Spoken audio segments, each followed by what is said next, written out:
yëkkati nga nit yow nga ni rejeté wul leen yéen. waaw xam nga soxna Ndaak. c'est vrai que daf ci am loo xam ne il faut que ñu comprendre d'abord mooy nuyu waa GOT. waaw di nuyu GOT di nuyu ni ma ko saa waxee sànq ko ba. qu'est-ce qui s'est réellement passé. soxna Ndaak Sénégal baax na man xam nga lu tax nag affaire bi man mu xaw ma neex tuuti. dina tax Sénégalais yi da ngay rendre compte que Sénégalais yi commencé nañu intéressé wu sur la démocratie sur les lois sur les règlements lii c'est une banalité. Conseil constitutionnel projet de loi proposition de loi bu jógee ci biir Assemblée nationale. jëm ci réforme règlement intérieur. plus de 130 et quelques articles. Assemblée ñëw di remercier le président El Malick ñu ne jaaru na règlement intérieur boo xam ne depuis l'indépendance. kenn laalu ko woon mu bëri ay histoire du jeex. dem bay ay plainte am président El Malick dajale nag contrairement à ce qu'on dit c'est une réforme du règlement intérieur au président El Malick il faut ñu xam kan moo ci liggéey. c'est pas un règlement intérieur que le PASTEF le groupe xam ne moo ko def le groupe majoritaire. Ayib Daffé le groupe de l'opposition Aïssata Tall Sall. les non inscrits di nuyu Tafsir Thioye. ay borom xam-xam société civile personne ressource ñoo dajaloo. ñoom ñëpp. ci ay fan ci weer di liggéey ci réforme bi réforme bi ñu ko liggéeyee oui c'est une décision consensuelle ñëpp ko rafetlu donc Pastef moomu ko opposition moomu ko Sénégalais yi à travers son parlement ñoo ko adopté à l'unanimité ñëpp rafetlu ko mais nag amul œuvre bu ne bii vraiment œuvre boo xam ne irréprochable la œuvre bu parfaite la assemblée day légiférer gouvernement di exécuter la justice def liggéeyam assemblée def na liggéeyam ci ni ma ko yaakaaree sur l'esprit. oui conseil constitutionnel. sur les 130 et quelques articles mu tebbi si ñeent ne ñeent yi moom ni mu ko gisee. àndul la constitution ñu nangal ko nag ba benn muy première victoire de la démocratie sénégalaise pour wane ne Sénégal ñëpp d'accord nañ léegi séparation de pouvoir am na xam nga lii kan mosu ko yaakaar et puis il faut ñu xam lan la ñu rejeté conseil constitutionnel ci fond bi newul député yi amu leen droit di woo ay magistrats waxul loolu de. article 56 daf ci am alinéa 2 boo xam ne moo indi moom conseil dafa wax foofu jox nañ ko dëgg mais sur la convocation bi nga xam ne moom nañuy wax ne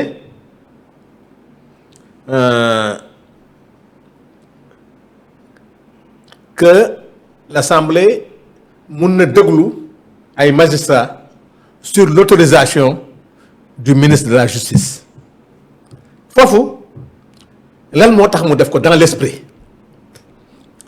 xam nga nag loi bu koy tëgg ndaag dafa am esprit am lettre esprit bi mun nañ ci waxtaan lettre bi xëy na bindin bi mun na am erreur mun na am incompréhension il faut que ñu expliquer lan mooy problème bi lan na ci assemblée jublu bi muy bëgg a déglu magistrat yi assemblée mooy voté loi yi mais magistrat yi ñoo koy appliquer assemblée lu ci bëri ci exécutif bi lay jógee ay projet de loi ñëw assemblée ñu voté ko dem magistrat yi dans l'application souvent muy am problème ñaata loi fii Sénégal na mën nañ fi voté dem Sénégal yi mënuy jubóo parce que dans l'écriture y a eu des problèmes ndax ba tey jii d'amener la loi sur la trahison sur la haute trahison ba léegi jubawuñ ci pourtant assemblée ko voté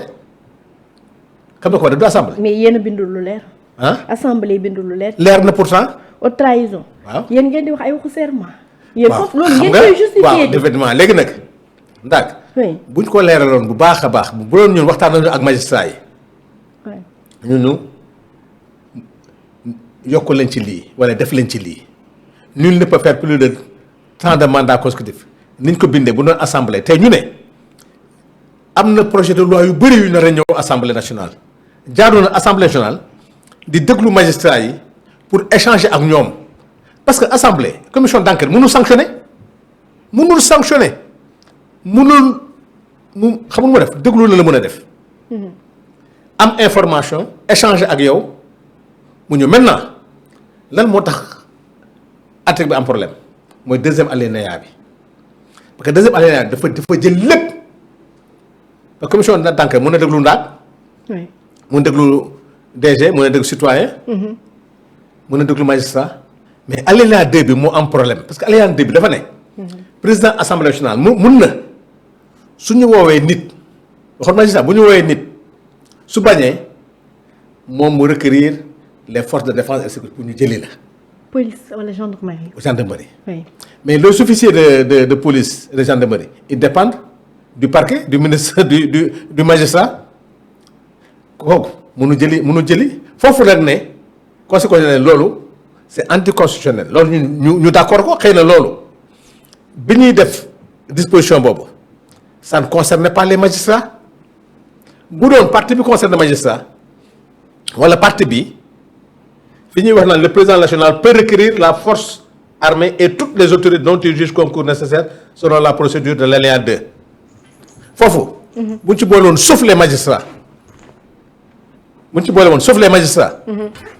problème du am parce que nag assemblée dans l'esprit xalaatul di yónni ay forces de l'ordre pour ñu jëli ay magistrats donc disposition bi deuxième alinéa bi en vérité dans l'esprit c'était pas destiné aux magistrats mais comme que c'est une disposition quand même générale exception bi nañ ci defoon mais bu ñu defoon à l'exception des magistrats ci alinéa 2 bi y aurait pas et puis conseil constitutionnel nee na oui loolu sax mun na bañ a grave bu dee magistrat bi d'accord na dégg nga de bu dee si le magistrat est d'accord y a pas de problème xam nga kon ba léegi moom ñaawlu lool beneen bi soo ndaal pourquoi Sénégal am problème ndaal pourquoi en France oui j'avais pris quelques notes en France oui sur le conseil constitutionnel a censuré 352 lois conseil constitutionnel en France bi ñuy wax conseil constitutionnel censuré na 352 lois tout dernièrement rek am na projet de loi boo xam ne la loi sur l'immigration a été censurée au mois de mai sur les 80 articles les 30 ont été retoqués France la 30 xam nga ñun ñu wax xam nga ñu 130 et quelque la ñu retoqué 4 France sur les 80 articles oui la loi sur l'immigration les 30 ont été retoqués par le conseil constitutionnel. règlement intérieur ba assemblée 136 articles. 136 oui 136 articles. 136 oui 4 na ci conseil constitutionnel wax ne lii c'est anticonstitutionnel te ba pare bi concerne magistrat yi pourtant li mu ci bañ du convocation bi de li mu ci bañ mooy alinéa ba 2 boo xoolee ki da lay wax ne c'est l'alinéa 2 alinéa 2 bi mooy le fait que président assemblée di recourir aux forces de défense pour convoquer nit mais ndax magistrat yi honorable taxawal. waaw non ndax xool kii bi ndax xoolal décision bi honorable xam nga décision lu mu wax c'est l'article 56 alinéa 2 alinéa 2 bi nag mooy wax mooy jox pouvoir président assemblée mu demander aux forces de l'ordre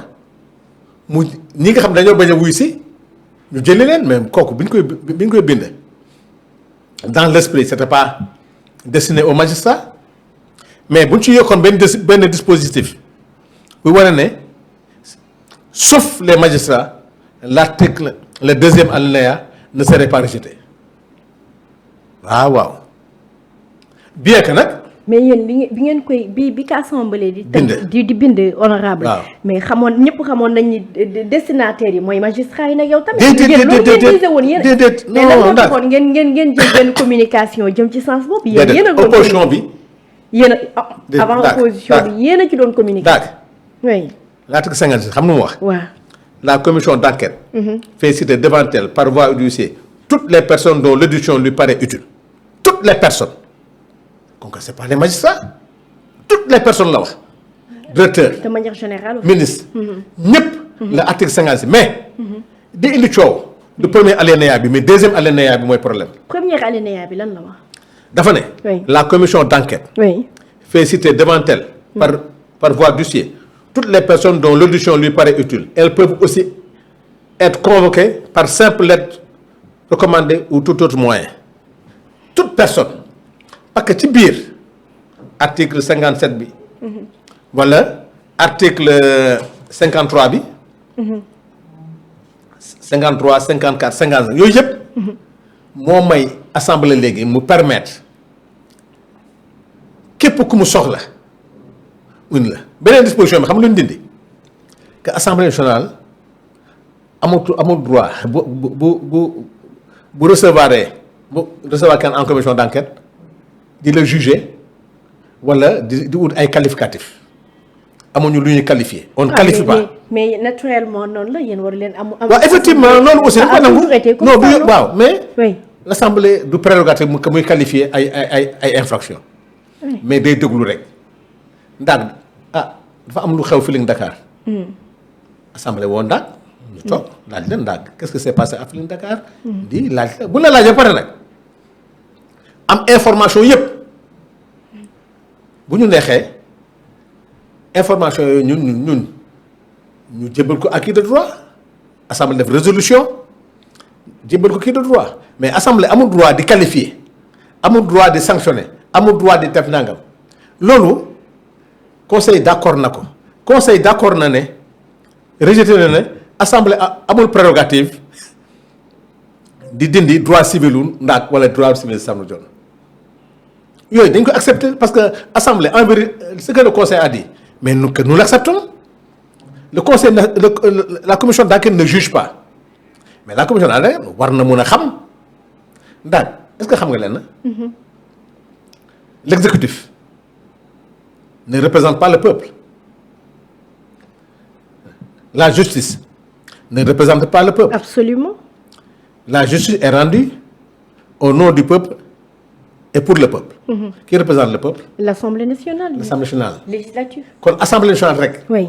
li tax moo mën a déglu premier ministre déglu ministre mun na déglu magistrat déglu ko nag ndax.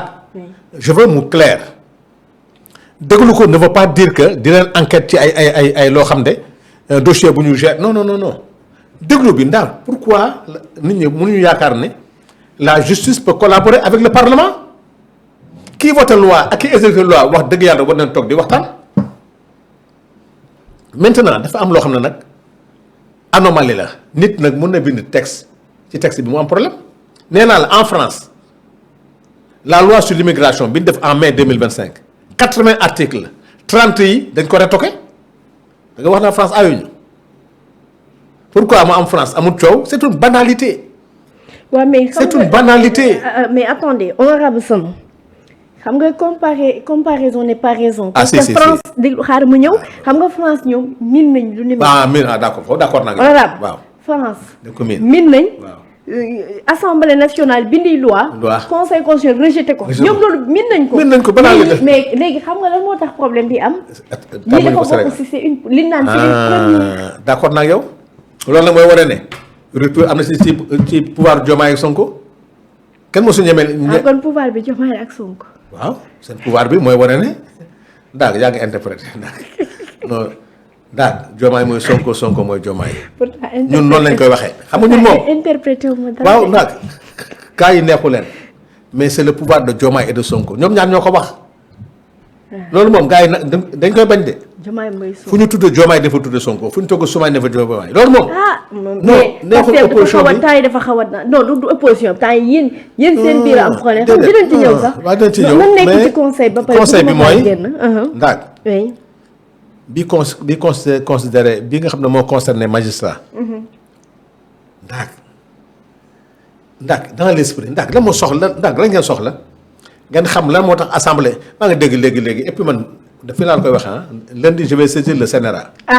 Oui. Non je vais saisir le CNRA jëm ci groupe des médias. Groupe des médias. Oui léegi non ça. de Bougane Gueye Dany. de Bougane Sen TV. Zik FM. non mais lu xew lan moo xew. waaw parce que buñ ci duggee léegi parce que am na ci loo xam ne ñu ngi koy wax dans une nation dans une république jaaduwul léegi maa ngi dégg ñu ngi bëgg a taal réew mi. parce que bu ñu demee affaire Diomaye Sonko ñu ci indi ay affaire njagañaaw waa njagañaaw nee nañu njagañaaw Diomaye n'est pas un président de njagañaaw nañ fi indi affaire xeet loolu ñuy wax jax fu Farba bu amee problème. c'est pas le problème du Fouta léegi tey seen émission bi tey ñu ngi koy wax ay le Fouta se mobilise pour affaire nangam dama ne il faut que CNRA se prononce par rapport à des médias et par rapport aux autres dëkk baa ngi bëgg a am problème da nga Fou Malade li mu wax da nga keneen li mu wax. te léegi li koy indi mooy ñi nga xam ne duñu ay professionnels. honorable ñiy wax loolu tey ñi doon wax tey duñu ay professionnels mais plateau yi ñi koy diriger c'est des professionnels donc tey di wax ci plateau affaire Diomaye Sonko nga ciy indi affaire njagañaaw les gens se mobilisent waa njagañaaw duñ ko nangu tel loolu moi dès lundi je vais saisir le CNRA bu ñu waree arrêté yenn plateau yi ñu arrêté ko ñi nga xam ne du ñu ay professionnels. non dama ne la nation sénégalaise ne se négocie pas biñ koy tabax judduguñu xamuñu lu comment il faut pas que les problèmes d'ethnie de caste de religion ñu koy indi ci plateau yi te li am tey des médias jaaduwul le problème de Farba c'est pas le problème de Fouta le problème de Diomaye c'est pas le problème de Ndiaganiao donc di indi wax yooyu ci ay médias ñu koy dégg c'est pour inciter Fou Malade yaa ngi dégg li mu wax sànq keneen wax na leneen bu yàggee nag plateau yooyu xam ne ce qui est malheureux ñu koy wax ce sont pas des professionnels c'est des gens yoo xam ne qui se réclament chroniqueurs ou qui se réclament nangam ñoom la ñuy invité ils ont des problèmes avec Ousmane Sonko bu ko jaaree ci Casamance on n'a jamais parlé de Ndiaganiao dans ce pays-là tey yow ngi indi affaire Ndiaganiao parce que Diomaye Sonko ñu bu ko indi affaire tey boo nee Ndiaganiao kii ne Ziguinchor du yaa ngi indi problème tey Farba a des problèmes mais Khalifa Sall a eu des problèmes ici